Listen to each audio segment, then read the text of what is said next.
What's going on, everybody? I'm Dan Karpuc, and this is Trend or Trap, the show where we take powerful data from TrendsCenter and figure out what's actionable and what you should stay away from. It is Tuesday, April 21st, 2026. We've got a great Game 2 playoff matchup on deck between the Philadelphia 76ers and the Boston Celtics, and there's a very telling trend tied to Joe Mazzulla in this spot. But first, we have two undefeated MLB trends to get into. Let's start off with the Astros at the Guardians. Per TrendsCenter, the Guardians have gone 14-0 straight up. That's 100% for plus 14 units, a 66.32% ROI against sub 500 teams on Tuesdays since May 21st, 2024. Since Monday tends to be a travel day, there's something to be said about Cleveland's ability to perform well in games that they're supposed to win on Tuesdays. So I'm going to say that this is a trend to tail and back the Guardians at minus 130 at home. This pitching matchup clearly favors the Guardians as well. Lefty Parker Messick is 3-0 with a 1.05 ERA on the season. He's on the mound and he's been a revelation so far. Not only has Cleveland won all four of his starts, but the 25-year-old's baseball savant profile is literally all elite, all in the red.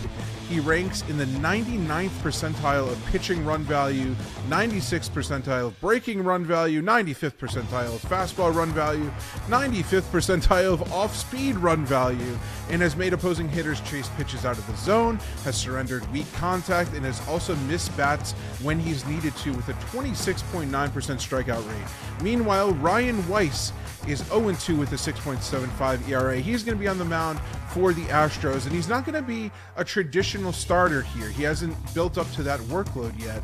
But Houston has lost 5 of the 6 games that he's appeared in this season, including 4 straight. The 29-year-old rookie has made a name for himself overseas in the KBO, but he grades out as one of the worst pitchers so far in the majors. I want to hop on this spot and get some action behind Cleveland. I expect the Guardians to hang some crooked numbers on the scoreboard. So I'm going to take their money line and say that that trend moves to 15-0. Let's move on to the Twins at the Mets. Since April 8th, the Mets are on an 11-game losing streak.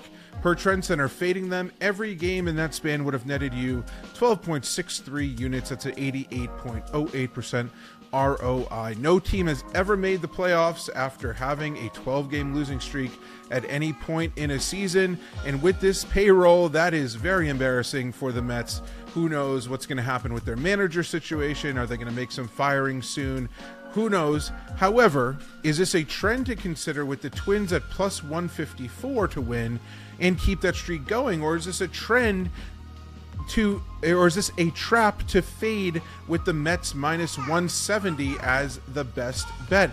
I'm going to say that this is a trap, and I'm going to predict New York will snap their losing streak. That's right. I think they're going to get out of a rut and start winning some games here. But to me, this one's all about the pitching matchup. Nolan McLean, 1-1 with a 2.28 ERA. He's on the hill for the Mets. He has one of the nastiest pitching arsenals in the majors, boasting ridiculous spin rates and movement on his off-speed stuff. If you haven't seen any of these things on X, you got to check it out. Some of the movement that he's getting is absolutely crazy, both horizontal and vertical. He also hasn't given up more than 2 earned runs in any of his 4 starts this season, coming off a dominant outing against the Dodgers, in which he gave up just 2 hits and 1 earned run in 7 innings. So once, he's going to bring a lot of confidence into this matchup here against the Twins. Meanwhile, Simeon Woods Richardson, 0-3 with a 6.10 ERA, will be on the mound for the Twinkies. Minnesota has lost all 4 of his starts this season. He's gotten lit up in consecutive outings, giving up 10 hits and 6 earned in 5 innings against the Red Sox last time out, after 6 hits, 5 earned runs against the Blue Jays in 4 innings in his previous outing. Even though New York seemingly finds new ways to lose every single night, this cold weather game is going to suppress runs. I give a huge edge to New York on the mound, which is ultimately why I'm going to call this trend a trap. Whether or not you actually pull the trigger and bet the Mets, though, that's up to you. Minus 170 seems like a tough pill to swallow there, but I do think that this is a trap.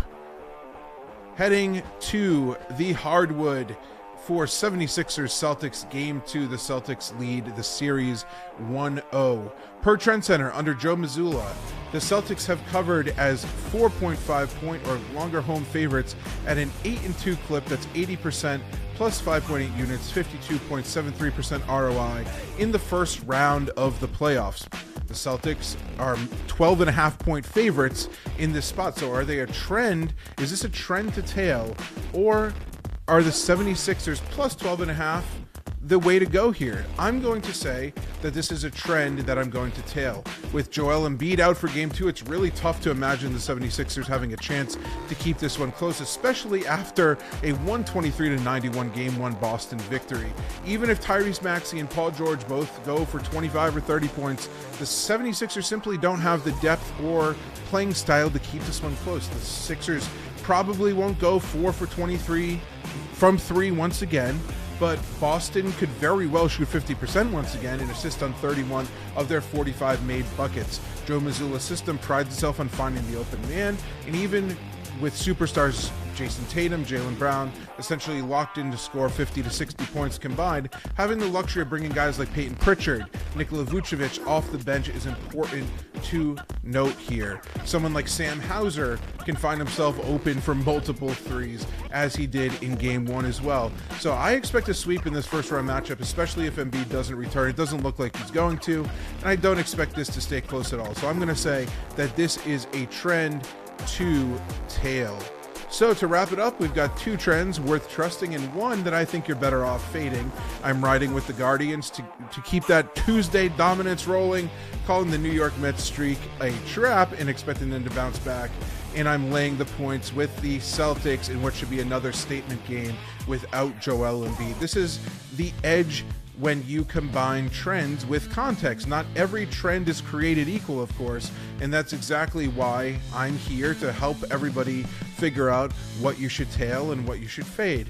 If you want more data like this, make sure you're locked into TrendsCenter. Follow us on X, grab a free 3-day trial in the app on any premium subscription. So try us out. If you like what you see, stay with us. If you don't, then simply cancel. No strings attached. I will catch you in the next episode of Trend or Trap, and best of luck on all of your Tuesday bets.